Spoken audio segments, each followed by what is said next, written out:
Chaque année, des milliers de jeunes Tchadiens rêvent d'étudier en France. Mais après un passage au tamis, peu arrivent à réaliser leurs rêves. Depuis 2019, ce sont en moyenne plus de 5000 postulants par an. Au finish, seulement 500 visas sont accordés par année académique, soit à peine 10%. Pourtant, selon le conseiller de coopération et d'action culturelle de l'ambassade de France au Tchad, Benjamin Weiss, les jeunes Tchadiens sont pleins de talent. Mais pourquoi beaucoup échouent-ils? En général, c'est l'adéquation entre le profil de l'étudiant et le projet professionnel. Si vous n'êtes pas bon en mathématiques, mais que vous cherchez à obtenir une admission dans un parcours en mathématiques, ça ne marchera forcément pas.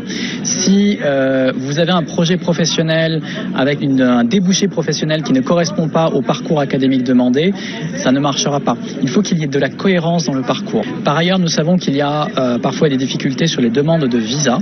Et ici à Campus France, nous accompagnons les étudiants dans leur demande de visa. C'est après avoir identifié les problèmes que Campus France a organisé pour la première fois ce 16 novembre 2024 la journée porte ouverte. Cette journée est censée combler les déficits d'information afin de booster les chances d'admission des jeunes Tchadiens aux universités françaises. Pour le recrutement, tout se déroule en ligne et le critère qui compte, c'est la compétence des candidats. La création du compte sur la plateforme Études en France, le remplissage du panier d'information, la rédaction du projet professionnel en adéquation avec son parcours académique font partie des points essentiels de cette journée porte ouverte. Campus France est disposé à orienter les candidats. Se tient également à ses côtés le réseau d'anciens étudiants tchadiens de l'enseignement supérieur français. Les alumni sont disponibles pour des explications d'ordre pratique à leur cadet. Serge Wambi est leur président. Aujourd'hui, certains veulent par exemple aller étudier à Paris.